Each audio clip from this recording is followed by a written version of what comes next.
See our mystery player in action here in a little bit of a PvP here on Inside and Out in the bottom left-hand corner map, sweating all the way in the bottom left-hand corner. Our blue Protoss player coming from the land of China, representing Invictus Gaming, IG, he is MacSed. And spawning in the top right-hand corner of Inside and Out, we have the Chinese Protoss player himself, a newcomer to the DreamHack circuits. For the very first time here this season in the group stage, it is Nanami.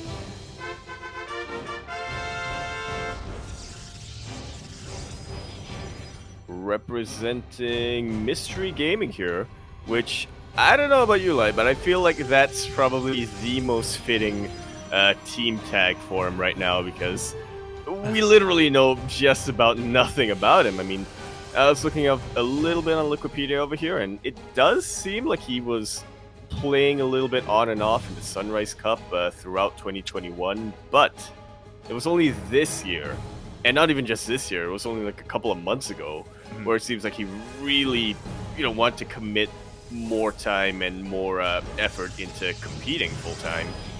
Yeah, it's one of those things where Nanami is a very new face to the scene, which is why it's honestly really impressive that he's here. Nanami had to work his way through some of the other regulars like Rewhite and Jaedong Oz, to name a few, through the qualifiers. Jim, these are the players that didn't make it through, and Nanami did. So yeah, I'm really impressed to see him make it this far already, but how much further can he really go?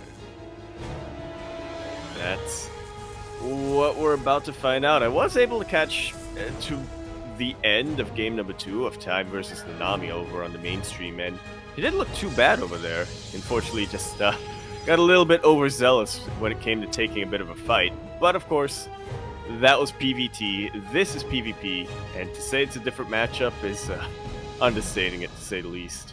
Definitely. PvP can get real wild real quick, and here we are once again on Inside and Out. So far, both players just dancing with each other. We see Nanami diverging, or is the first to diverge this time, as MacSed is going for a Nexus first. Nanami delaying his own for that tech structure. MacSed was able to scout this, by the way, with his probe as he was harassing, and now he's going for his response. Oh yeah. It was done to him by Jesha in the previous series, and now he is going to try it for himself here. Exactly. He is hiding the pylon a lot better, though. Yeah, it's not dead set in the middle of the map like what we saw on Waterfall. But of course, this does mean that MacSed is going to be a lot more dedicated to using it. He even throws down a gateway by that pylon location. Yeah, exactly. He just wants that gateway printer to start working. Yeah, that's a scary thing, right? Because we are going to have some 4-gate aggression coming out from Max, or at least 3 gates to begin with. That proxy so far has been unscattered. We do see Nanami forcing at least the ground forces of MacSed all the way back here, as Nanami was able to shoot first and had that extra DPS from that Oracle. But at the same time, unfortunately, the Oracle was used to fight the army, not to hinder the economy.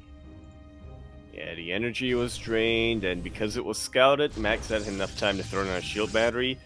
Plus, that's a lot of hull damage that one Oracle has taken. It really is. So I don't know if Nanami is going to be really able to make use of this army. Meanwhile, here we go, already chipping away at this pylon. Maybe with the help of these 2 Oracles, he could try and focus it down, but no, instead he goes for the mineral line. Yeah, much better choice here. IMO, he is able to take out 8 of these probes, but now he has to deal with MacSed reciprocating that damage across the map. Yeah, here we go. We have 2 Adepts in the natural base, just shelling away and getting 6 of those probes. Meanwhile, it looks like he's going to get a couple more here in the main base as well. 7 go down. Can we get 8? Ooh. We can, in fact, get 8. Nanami able to take out as many probes as MacSed, but unfortunately, he wasn't quite as quick to replace them. So MacSed does have a slight lead.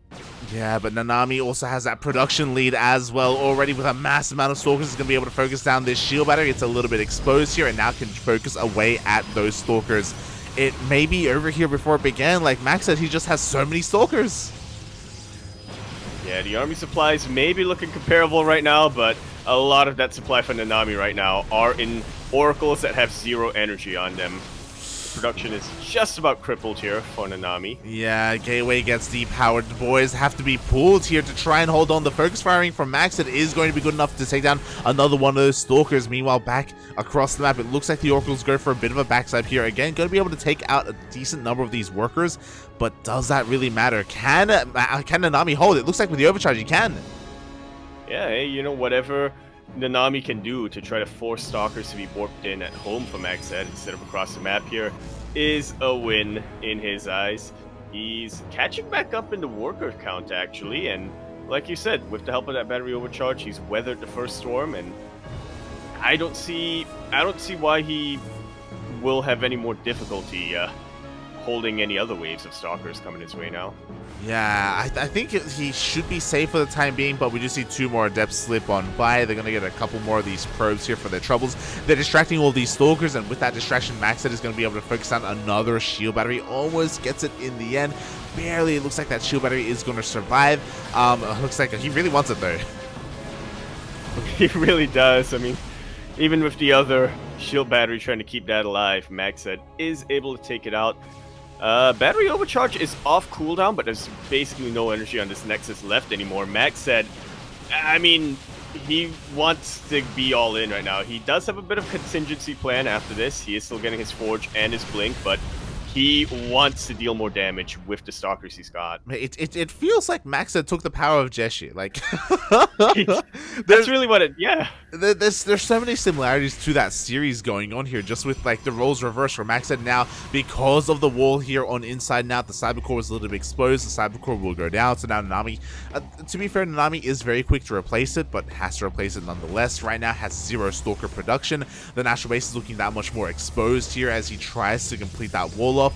Meanwhile, Nanami also lost an Oracle across the map, so it doesn't have as much threatening firepower here back across the map here for MacSed.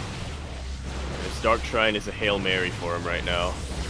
This is just an overwhelming amount of Stalkers, Blink Stalkers now for MacSed.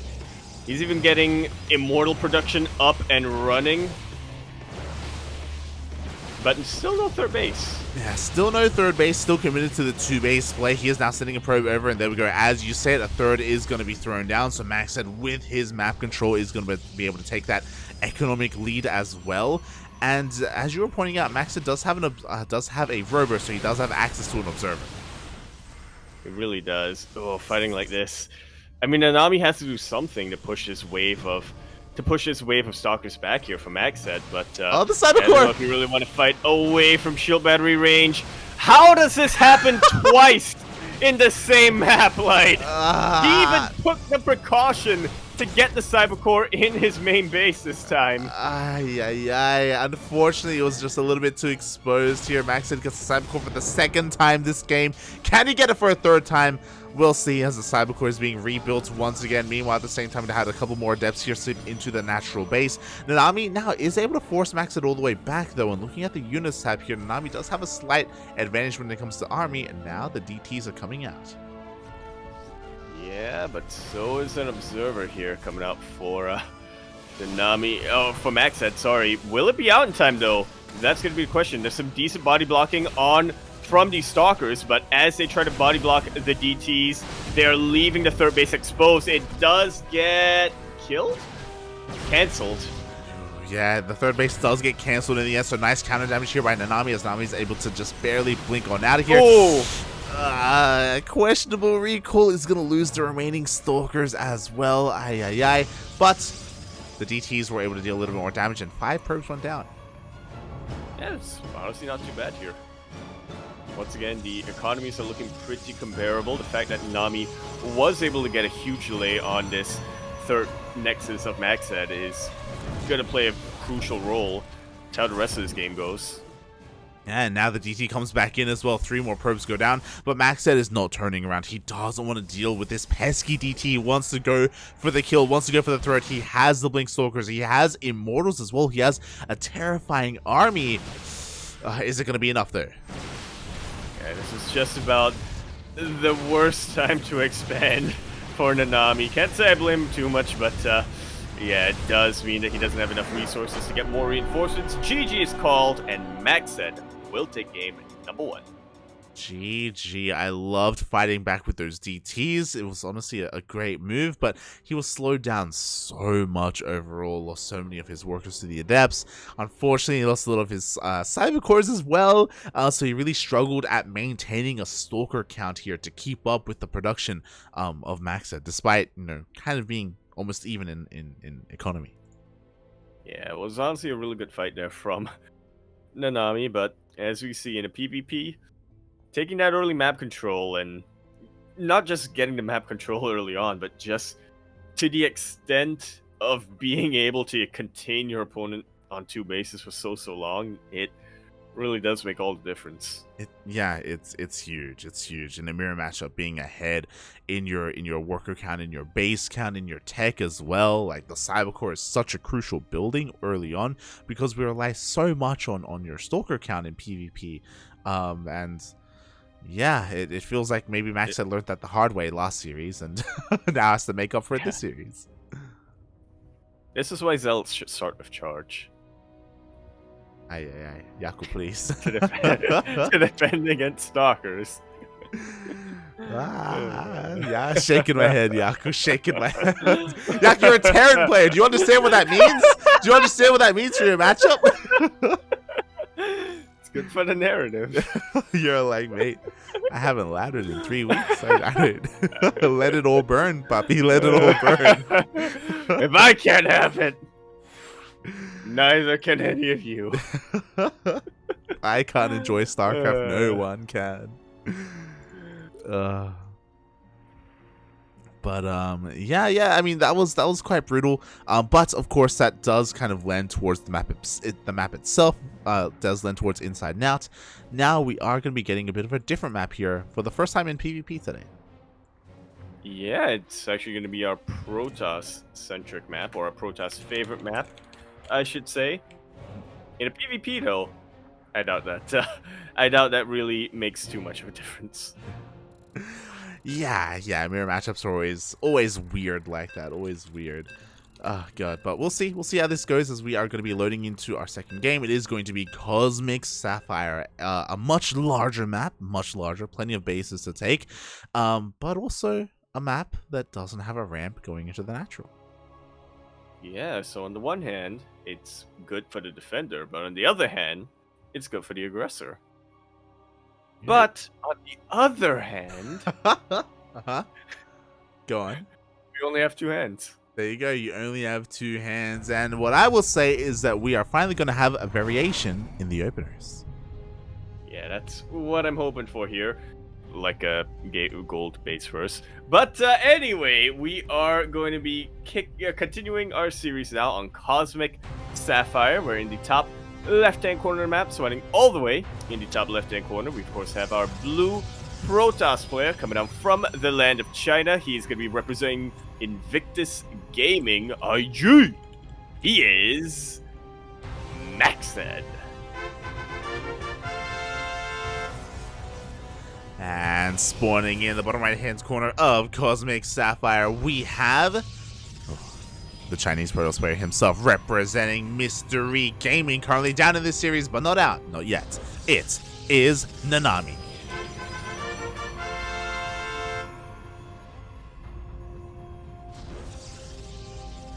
So I know game 1 wasn't that much to really go off of, but is there anything you'd like to see from Nanami on this map, Light? I mean, I know what you're hinting at. I know what you want. You know, you're so. I know what I want, and I don't expect anybody else to want that here as well. I have some. I know what you want, and it disgusts me. There's only one thing that Yaku wants, and that's DTs. And gold bases. Yep. Oh god. But yeah, from Nanami, I wouldn't be opposed to a double Adept opener. We saw how much Adepts can really influence this matchup in both of our series so far. And I do think that it can be a really nice way to just kind of turn the tables a little bit and force MacSed to be the defender instead. But we'll see what their first 2 units are going to be. All Alright, Stalkers and Stalker. Plus Sentry. There we go. So we do have a much safer, much more defensive opener coming out from MacSed, only going for a single Stalker. Meanwhile, we have Nanami being a little bit more standard and also aggressive here as well. I guess this kind of makes sense here for Cosmic Sapphire. It is a very, very large map. Doesn't exactly lend itself too well to early game. To any early game aggressions or early game proxies. Yeah, exactly. I mean, there are plenty of spots for it, don't get me wrong, but for the time being, it looks like our two players have opted not to go for that, as we do see Nanami getting ready to expand here, but before the expansion, we do have our tech option. Yeah, Twilight first coming out here from Nanami. Uh-huh. Oh! Let's go! It. Oh no! Okay, there we go. Yeah, misjudging the placement of that pylon a little bit here, but there we go. A little bit indecisive, but we do have that Twilight Council in the main base. We do have a hallucinated scout, bearing in mind that MacSed did open up with a Stalker Sentry, so the point of that is so he can get a free scout of the main base. Does confirm the Twilight Council, and Nanami does start Blink, but we do see that this is to deceive MacSed. Oh, is it? It is to deceive MacSed. I mean, yeah, he's going to want that refund on resources just so he can get his DTs out a little bit quicker. The Dark Shrine is already there. This is a little bit of an awkward spot here to Proxy. I mean, it is going to be very, very unexpected. You know, MacSed hasn't scouted this location, and why would you scout this location here in a PvP? But it's also really far away from the bases of MacSed right now. There's still plenty of time for him to get detection. I mean, his robo facility, it's almost halfway done. True. With this robo, we'll have access to detection. So it looks like MacSed scouting is fully aware of the danger of a fast Twilight Council like this, knowing and recognizing that his own Twilight Council is far later than his opponent's. So he's in the back of his mind, I'm sure he's thinking, oh, it could be DTs. I need to get ready just in case. And we do see him scouring the bottom left-hand corner of the map, and even comes across the Dark Shrine itself. And just like that, it is fully scouted. This is far too late now for Nanami to cancel and to switch into something else. Best case scenario for him, you get some early Archons.